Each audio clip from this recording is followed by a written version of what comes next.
Maya remembered the exact moment everything changed. It was a Tuesday afternoon 3 months ago. She'd been driving home from her piano lesson when a delivery truck ran a red light. The crash happened so fast she didn't even have time to scream. One moment she was humming Chopin. The next she was waking up in a hospital bed with her left leg in a cast and doctors talking in hushed voices about nerve damage. The physical therapy was brutal. Every day she pushed herself to walk again, to move without grimacing. And she did learn to walk. But there was a limp now, a noticeable drag in her step that made people turn and stare. In the hallways at the music conservatory, she could feel their eyes on her. The same students who used to ask for her autograph after performances now looked away when she approached. Maya was 17 and had been playing piano since she was 4 years old. By age 10, she'd won 3 national competitions. By 14, she was performing with symphony orchestras. People called her a prodigy, a future concert pianist, the next big thing. Her instructor, Mrs. Rodriguez, used to introduce her to visiting professors as the most talented student I've ever taught. That was before the accident. Now, 3 months later, Maya sat in the practice room at Westfield Conservatory, staring at the sheet music in front of her. Rachmaninoff's Piano Concerto No. 2. It was the piece she'd chosen for the spring recital, back when her biggest worry was memorizing the complex passages. Back when she could walk across a stage without people holding their breath. The spring recital wasn't just any performance. It was the event of the year at Westfield. Talent scouts came from all over the country. Scholarship opportunities were decided, futures were made or broken on that stage, and Maya had been preparing for this moment for 2 years. She placed her hands on the keys and started to play. Her fingers moved through the opening measures, muscle memory guiding them through the familiar patterns. But when it came time to use the pedals, her left foot hesitated. The nerve damage made it hard to feel exactly where her foot was. She had to look down, concentrating on each movement. The music stuttered, losing its flow. "Stop, stop," Mrs. Rodriguez's voice cut through the practice room. Her instructor stood in the doorway, arms crossed. "Maya, we need to talk." Maya's hands fell from the keys. She knew what was coming. "You're struggling with the pedal work," Mrs. Rodriguez said, walking into the room. "I've been watching you practice for weeks now, and it's not getting better.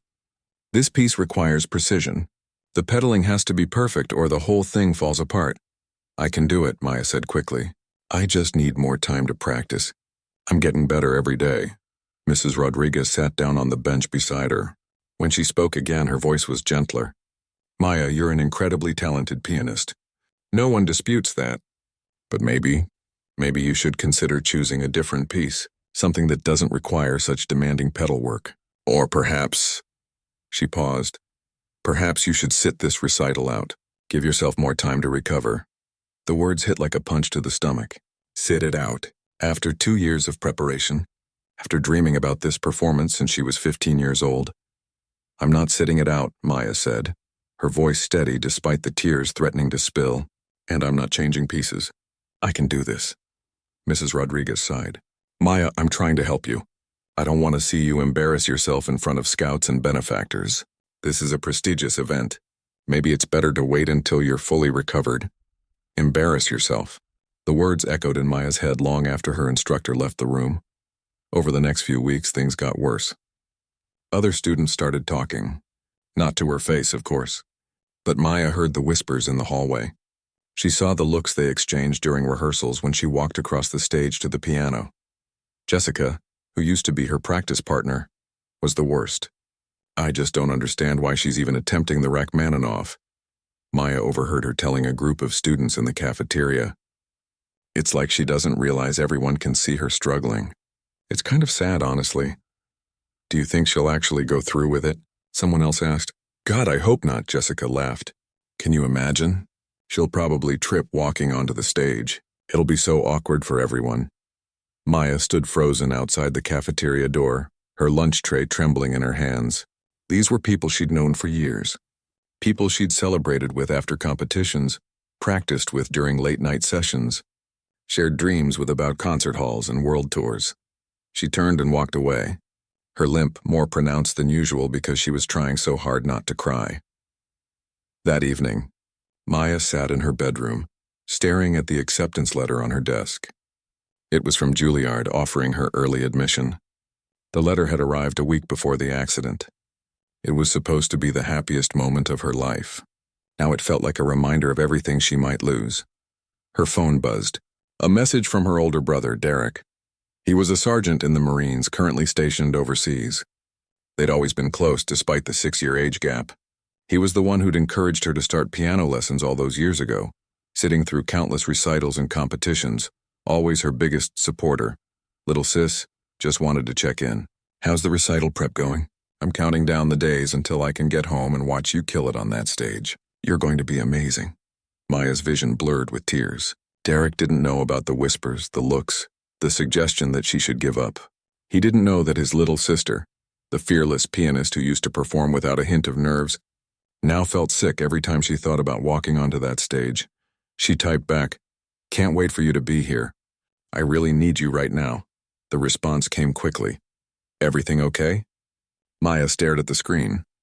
Derek had been through his own challenges.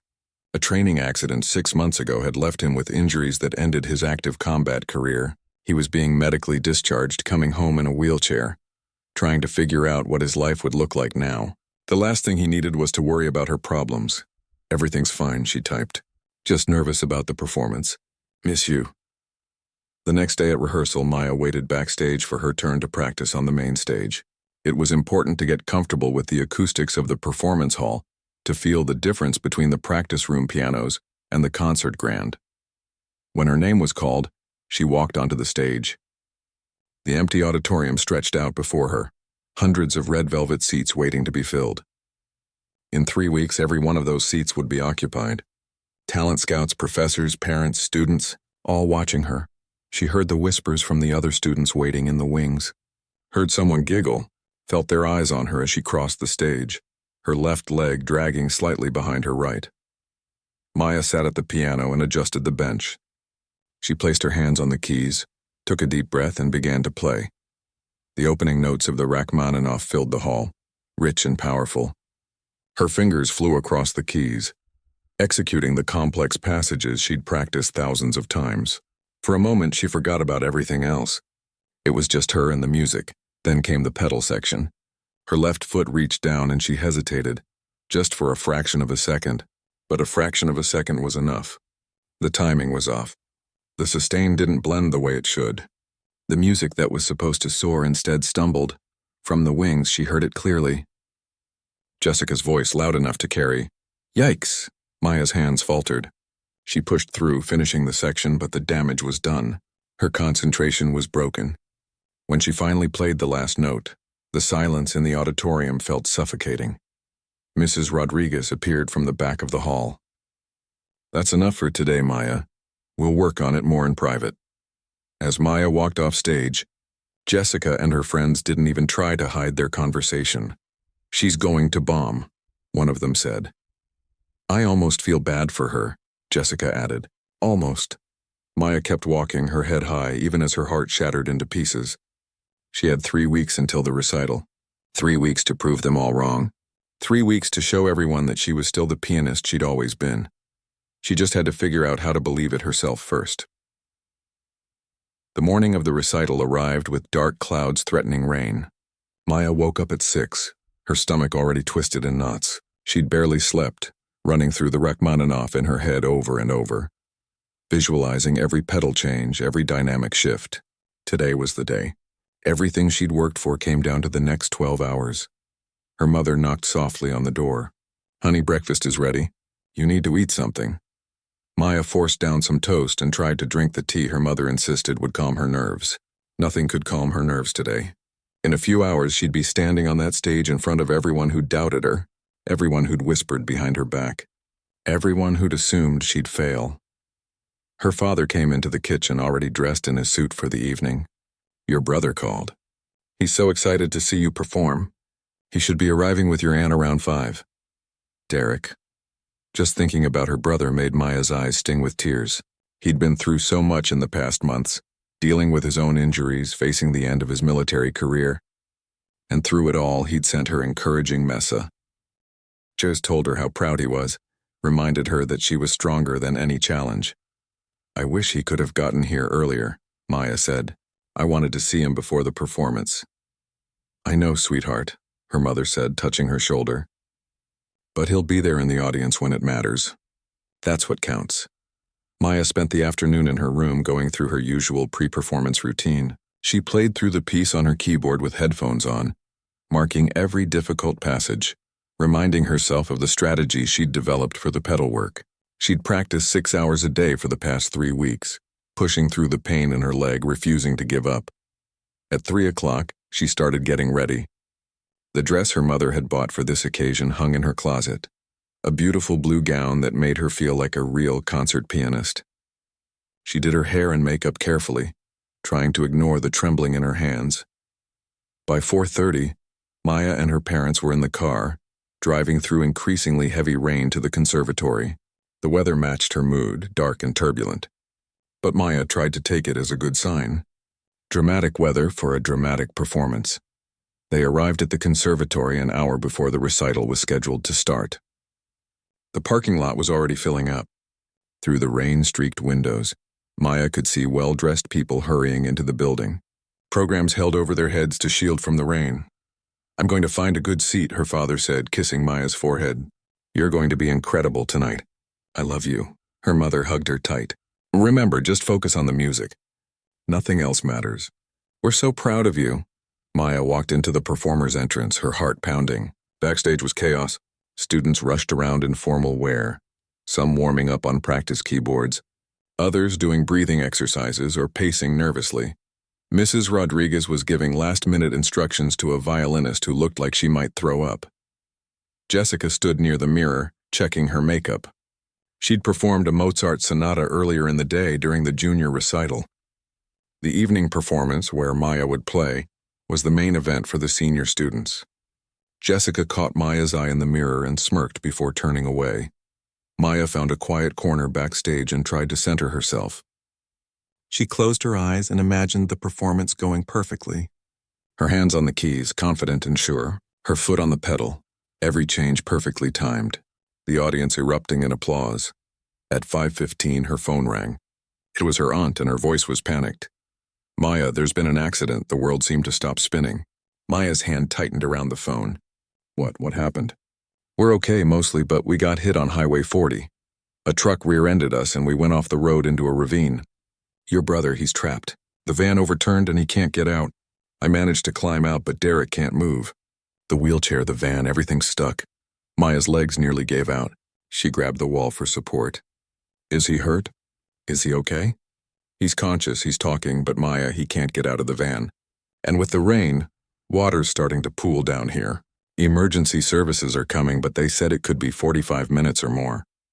There are accidents all over because of this storm. They're overwhelmed. Where are you exactly? Maya demanded, her mind already racing.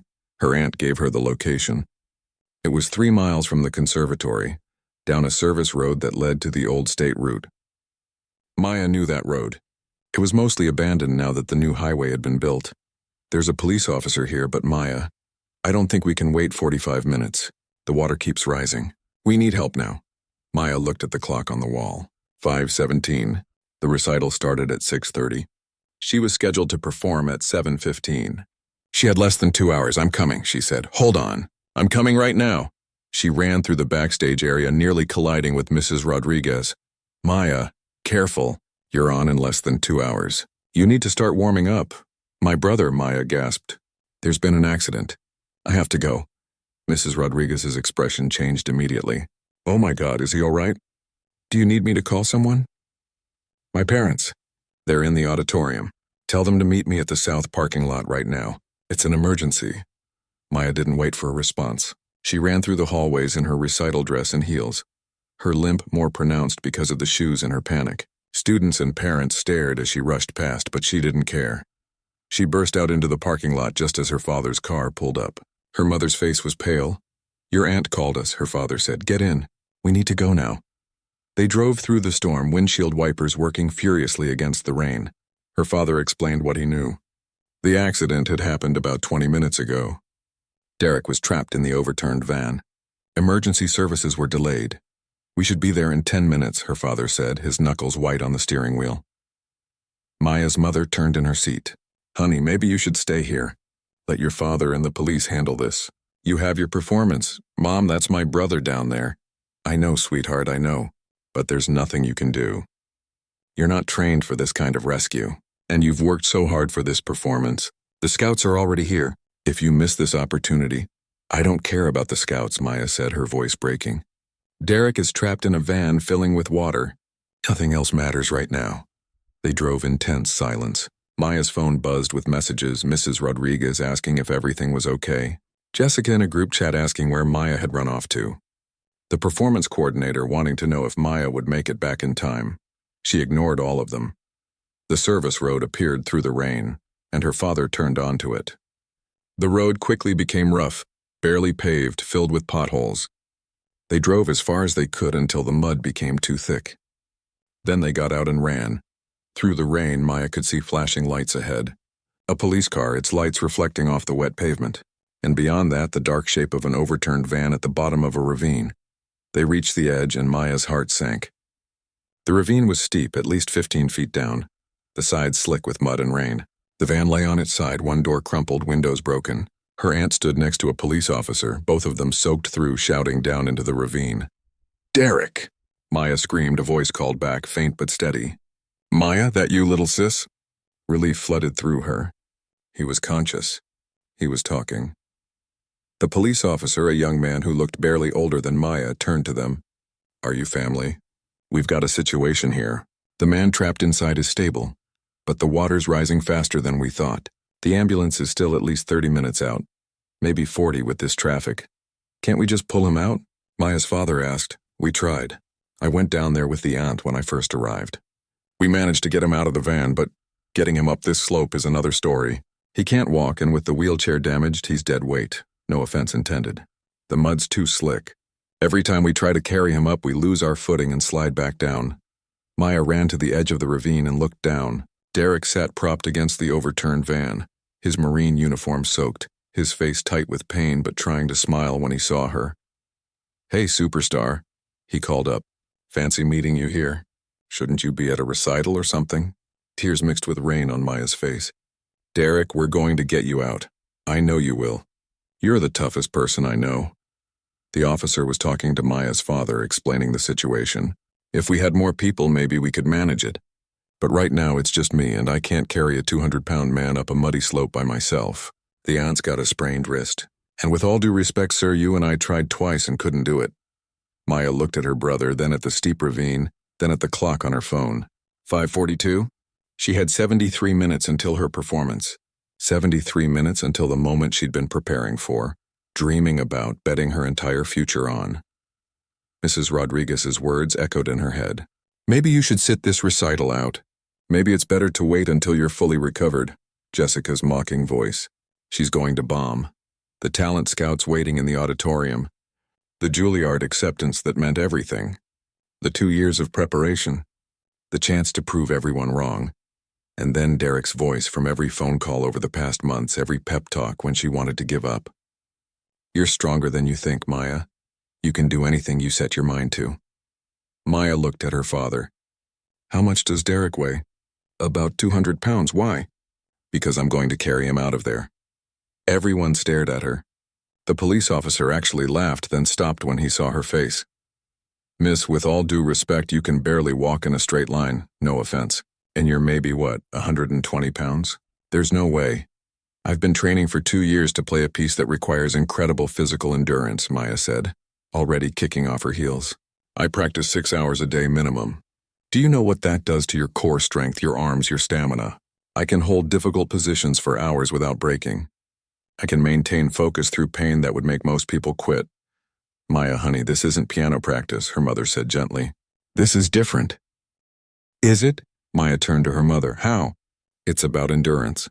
It's about not giving up when your body is screaming at you to stop. It's about pushing through pain because something matters more than comfort. I've been doing that every single day since the accident. This is just another kind of performance." She looked down at Derek again. "And he's my brother. So I'm going down there and I'm getting him out, and I don't care if it takes me until midnight. That recital can wait. Those scouts can wait. Everything can wait." Her father grabbed her arm. "Maya, think about what you're saying. This could end your performance career. If you miss this recital after everything, the scouts won't give you another chance. Juilliard might reconsider. Everything you've worked for. Maya pulled her arm away gently. Dad, you taught me that family comes first. You and Mom never missed a single recital, even when you had to drive through snowstorms or leave work early. You showed me what really matters. And right now what matters is getting Derek to safety. She hitched up her dress and started down the ravine before anyone could stop her. The mud was slick and cold, and she immediately fell, sliding several feet before catching herself on a rock. Her beautiful blue dress was instantly ruined, covered in mud and torn at the hem. She got up and kept going, using her hands to steady herself, her bare feet finding purchase where they could. Her left leg protested with every step, the old injury screaming, but she pushed forward. Behind her, her father was climbing down too, but Maya was faster despite her limp. She reached the bottom and splashed through the ankle-deep water to where Derek sat. Up close, she could see he was in pain, probably had some cracked ribs at minimum. But his eyes were clear. Hey, little sis, he said softly. You look like you've been mud wrestling. Shut up, Maya said, but she was smiling through her tears. We're getting you out of here. The recital can wait. You can't. Now stop arguing and help me figure out how to carry you. Maya's father reached the bottom of the ravine, breathing hard. Together with the police officer who had climbed down after them, they assessed the situation. Derek was conscious but clearly in pain. His left side was bruised badly, probably from the impact when the van rolled. His wheelchair was bent beyond use, twisted metal jutting at odd angles. All right, Maya's father said, taking charge. Officer, you and I will try to carry him up together. Maya, you wait here with your aunt. No, Maya said firmly. That didn't work before and it won't work now. The mud's too slick for two people carrying someone this heavy. You'll lose your balance and drop him, or worse, all three of you will slide back down. So what do you suggest? The officer asked, clearly skeptical but desperate enough to listen to anyone with ideas.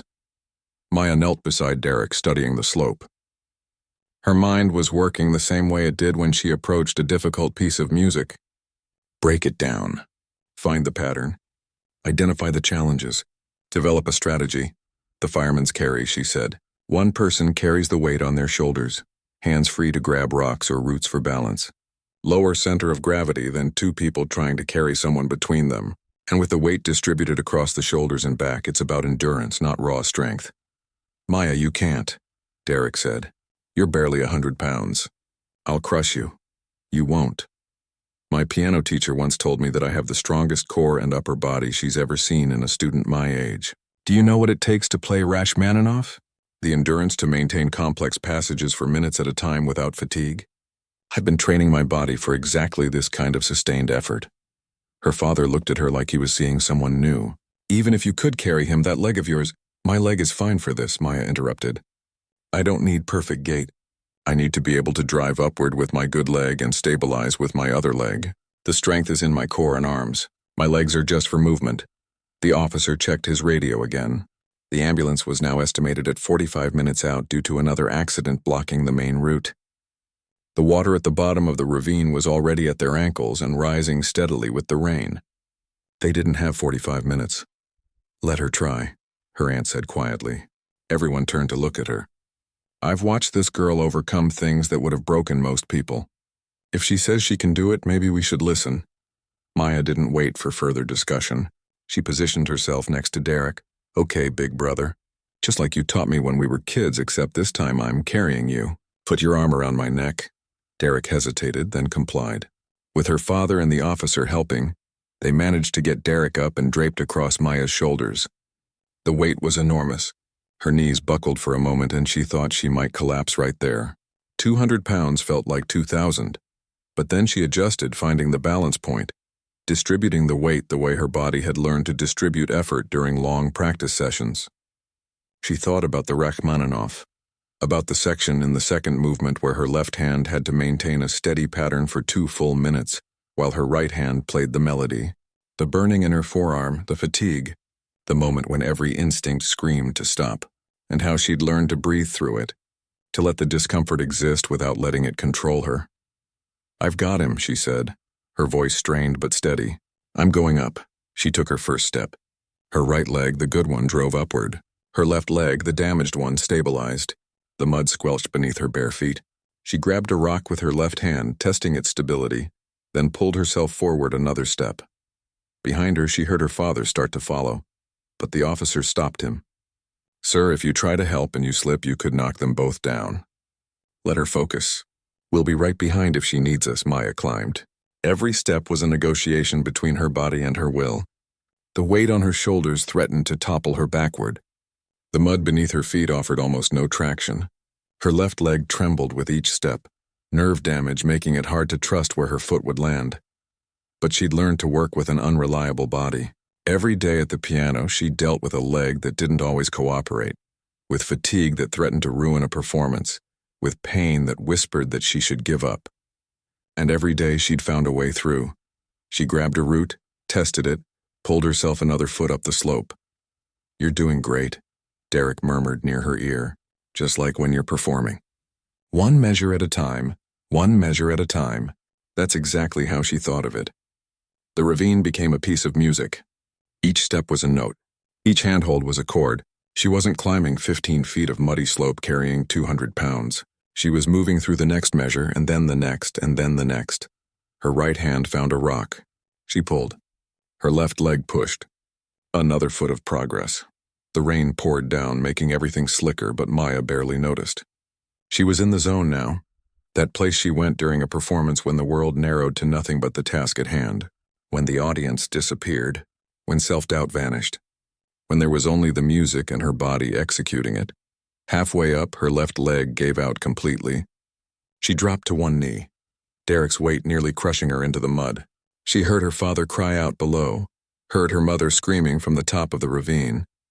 For a moment, Maya thought it was over, but then she thought about Jessica's smirking face, about Mrs. Rodriguez suggesting she give up, about every person who'd looked at her limp and decided she was less capable than she used to be.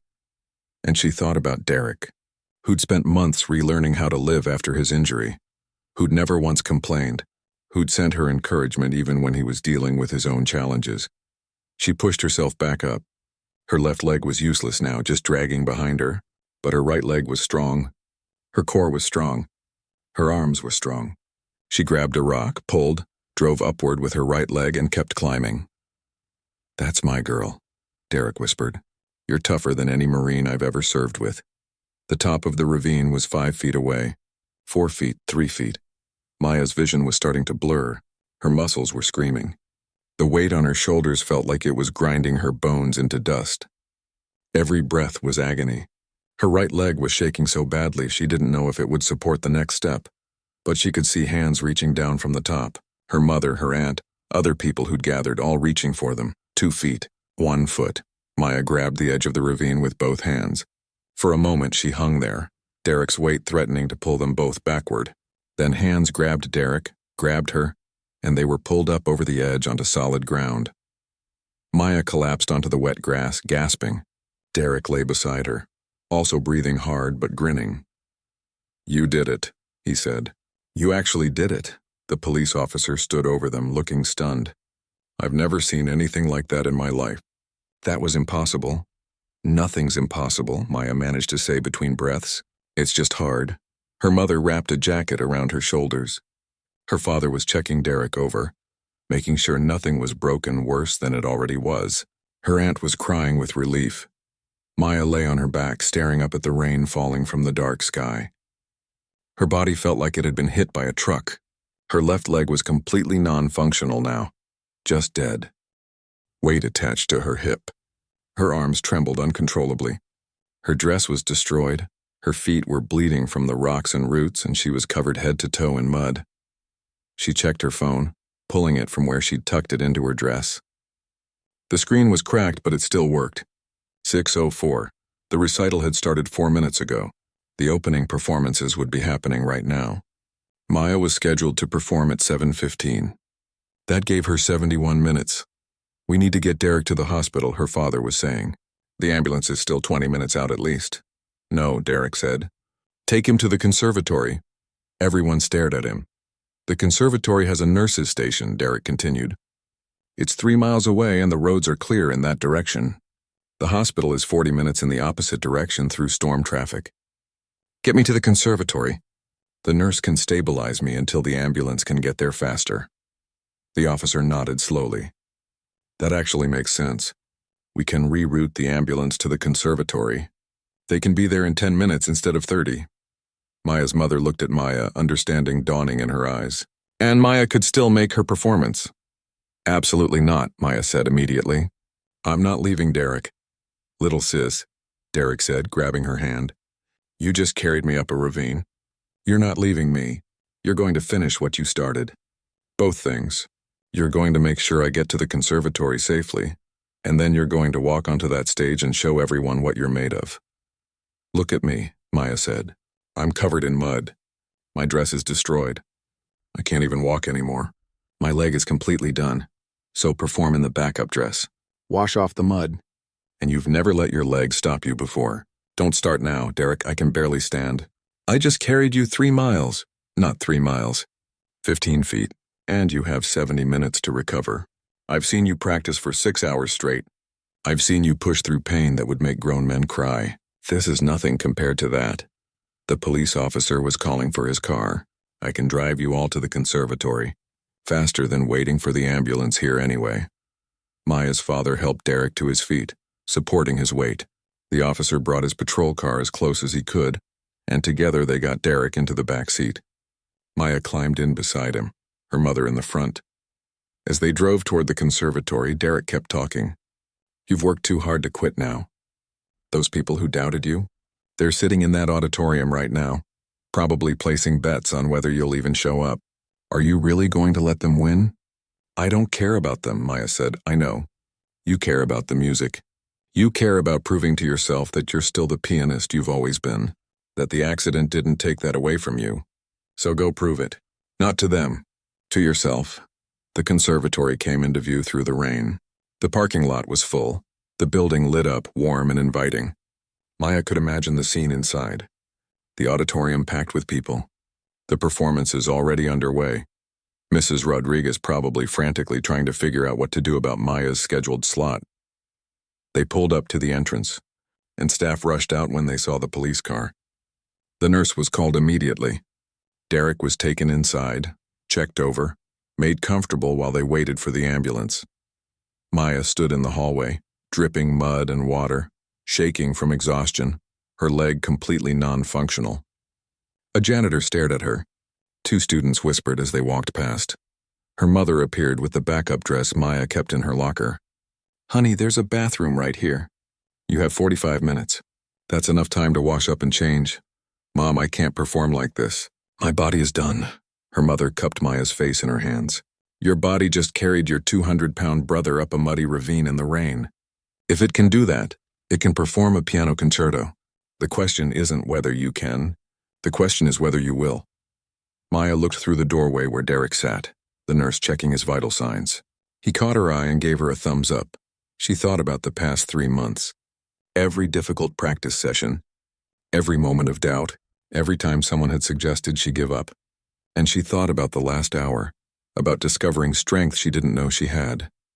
Okay, she said quietly. Okay, I'm gonna do it. Her mother smiled. That's my girl, now go. You don't have much time. Maya stood in the bathroom staring at herself in the mirror. She barely recognized the person looking back. Her hair was a tangled mess of mud and leaves. Her face was streaked with dirt. Her hands were scraped and bleeding, and her eyes had a wild, almost feral look to them. She had 42 minutes until her performance. Her mother helped her peel off the ruined blue dress. The beautiful gown that had cost 3 months of her parents' savings was nothing but rags now. Maya felt a pang of guilt, but her mother just shook her head. Clothes can be replaced. Your brother can't. You made the right choice. They threw the dress in the trash, and Maya stepped into the shower in the corner of the private bathroom used by performers. The water ran brown as mud sluiced off her body. She scrubbed her hair 3 times before it felt even remotely clean. The water stung the cuts on her feet and hands, but Maya barely noticed. Her whole body was one big ache. The worst part was her left leg. It hung uselessly, the muscles completely exhausted, the damaged nerves screaming in protest. She could barely put weight on it. Getting up that ravine had taken everything her leg had to give, and then some. Her mother helped her out of the shower and wrapped her in a towel. How are you feeling? Like I got hit by a truck, Maya said honestly, and then dragged behind it for a few miles. Can you play? Maya held up her hands. They were shaking, but not too badly. She made a fist, released it, wiggled her fingers. My hands are okay. It's everything else that's the problem. Can you walk? Maya tried to take a step and nearly collapsed. Her mother caught her. Not really. Then we'll get you a wheelchair to get to backstage. You only need to walk from the wings to the piano. What's that, 30 feet? 30 feet might as well be 30 miles right now. Her mother's expression turned fierce. Maya Chen, you just carried a 200-pound Marine up a muddy ravine in a thunderstorm. You're telling me you can't walk 30 feet across a stage? When she put it that way, it did sound kind of ridiculous. Maya managed a weak laugh. Okay, fair point. The backup dress was simpler than the blue gown had been. It was black, understated, professional. Her mother helped her into it, being careful of the cuts and bruises. Every movement hurt. Maya's shoulders felt like they'd been used as a punching bag. Her back was one solid knot of protesting muscle. We need to do something about your feet, her mother said, looking at the cuts. You can't perform barefoot. They found the first aid kit and bandaged the worst of the cuts. Then her mother produced the performance heels Maya kept in her locker. Just looking at them made Maya's feet hurt worse. I can't wear those. My feet are destroyed. Then we'll pad them. Her mother grabbed paper towels, wrapped Maya's feet carefully, then helped her into the shoes. It wasn't comfortable, but it was bearable. Barely. Maya dried her hair as best she could and pulled it back into a simple bun. There was no time for makeup. She looked pale and exhausted, but there was nothing to be done about it. A knock at the door. Her father poked his head in. How's it going? You have 30 minutes. Is Derek okay? The ambulance just arrived. They're checking him over, but the nurse says he's stable. Probably some cracked ribs and some bruising, but nothing life-threatening. He's asking for you. Maya limped out of the bathroom, her mother supporting her on one side. They found Derek in the nurse's station, surrounded by EMTs, but grinning when he saw her. There's my superstar. You clean up nice. How are you feeling? Maya asked. Like I got rear-ended by a semi and then carried up a mountain by my crazy little sister. But the important question is, how are you feeling? Honestly? Like there's no way I can do this. Derek's expression turned serious. Come here. Maya moved closer and Derek took her hand. Listen to me. I know your body is telling you to quit. I know everything hurts and you can barely stand, but you've been training for this your entire life. Not just the piano part. All of it, the discipline, the endurance, the ability to perform under pressure, the strength to push through when everything in you wants to give up. That's different. That's music. This is the same thing. Do you know what I learned in the Marines? That most limitations are mental, not physical. Your body can do so much more than your mind thinks it can.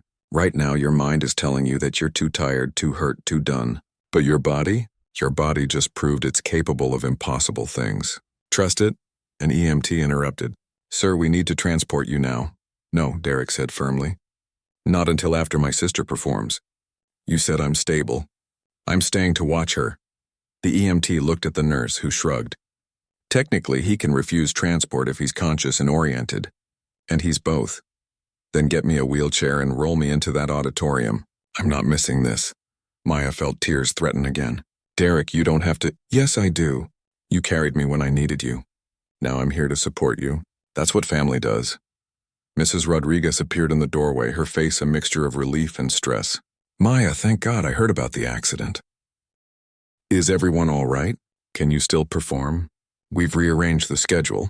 You're now the final performance of the evening, so you have until 7:45. That gives you 23 minutes. I'll be there, Maya said. Mrs. Rodriguez looked at her more closely, taking in the bandaged feet, the too simple dress, the exhausted eyes. Maya, if you need to withdraw, no one would blame you.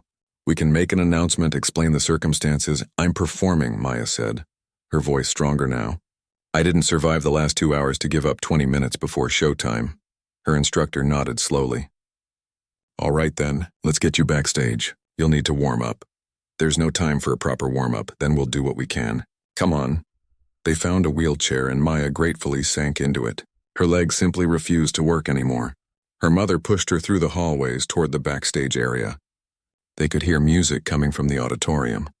Someone was performing Chopin, the notes flowing beautifully through the walls.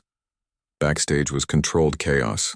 Students in formal wear practiced last-minute passages on silent keyboards. Parents fussed over their children's appearances. The stage manager checked his clipboard frantically when he saw Maya. "You're here. Thank God, you're on in 19 minutes. Are you ready?" "Getting there," Maya said. They positioned her near a practice keyboard. Her mother helped her out of the wheelchair, and Maya forced herself to stand on shaking legs. She placed her hands on the keyboard and began to warm up. Her fingers felt stiff at first, cold from the rain and the stress. But as she worked through scales and arpeggios, they began to remember. Muscle memory took over. These were patterns she'd played 10,000 times. Her body knew what to do, even when her conscious mind was screaming that this was insane. She ran through the opening of the Rachmaninoff. Her fingers found the notes, but there was no power behind them. She was too exhausted to put the emotional intensity into the playing that the piece demanded. "Don't worry about that right now," Mrs. Rodriguez said, watching her. "Just get your fingers moving. The emotion will come when you're on stage. Adrenaline will take care of the rest." Maya hoped she was right. She worked through the most technically difficult passages, the ones she always worried about. Her fingers stumbled a few times, but mostly they cooperated. It was her body that was the problem. Her shoulders ached. Her back was a solid mass of pain, and her leg was essentially useless.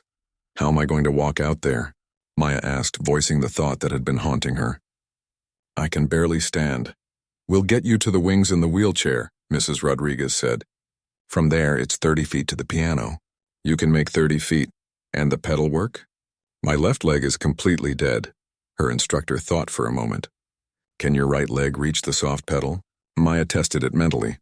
It would be awkward, require her to angle her body differently, but maybe. "Possibly. Then adapt. Use your right leg for both pedals when you need to. It won't be perfect technique, but perfect technique isn't the point anymore. The point is to finish what you started, to prove that you're still a pianist no matter what." From the auditorium, they heard applause. The current performance had ended. The stage manager appeared. "Maya Chen, you're on in 8 minutes. We need to get you to the wings." Maya looked at her mother, at Mrs. Rodriguez, at her father who had joined them. "This is crazy, right? I'm actually going to do this?" "You're actually going to do this," her mother confirmed. They got Maya back into the wheelchair, and her father pushed her toward the wings. The route took them past a dressing room where Jessica and her friends were gathered, already finished with their performances, lounging in their perfect dresses with perfect makeup. Jessica's eyes widened when she saw Maya roll past.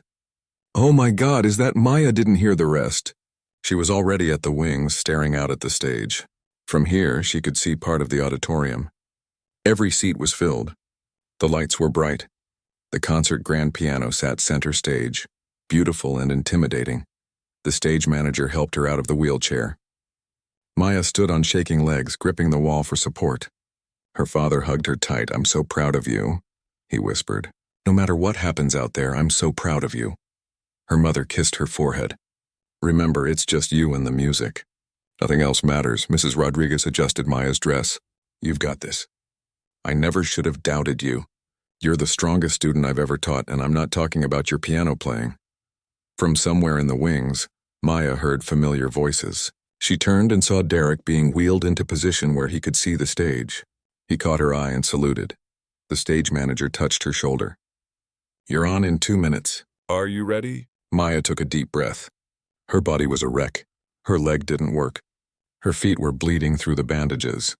Her shoulders felt like they might detach from her body. She'd had maybe 3 minutes of warm-up time instead of the usual hour. She was performing in a backup dress with no makeup, her hair still damp from the shower. And yet, she'd climbed a ravine carrying twice her body weight. She'd survived an impossible challenge. She'd proven that her body was capable of so much more than anyone, including herself, had believed. Playing a piano concerto for 12 minutes? After what she'd just done, that was nothing. "I'm ready," Maya said. The announcer's voice boomed through the auditorium. "Ladies and gentlemen, our final performance of the evening. Please welcome Maya Chen, performing Rachmaninoff's Piano Concerto No. 2. The audience applauded. It was time. Maya stepped out of the wings, her damaged leg dragging slightly behind her, and began the longest 30 feet of her life. Every eye in the auditorium was on her. Maya could feel their stares as she walked across the stage. Her limp had never been more pronounced. Without her left leg functioning properly, she had to swing it forward with each step, her right leg doing all the work. It wasn't graceful. It wasn't elegant. It was just movement, pure survival. The 30 feet felt like 30 miles. She heard whispers from the audience, saw people lean toward each other, murmuring. From her position in the wings, she'd seen Jessica's shocked face. The girl who'd spent weeks mocking her, predicting her failure, was watching with an expression that was equal parts confusion and something else. Maybe respect, maybe just disbelief.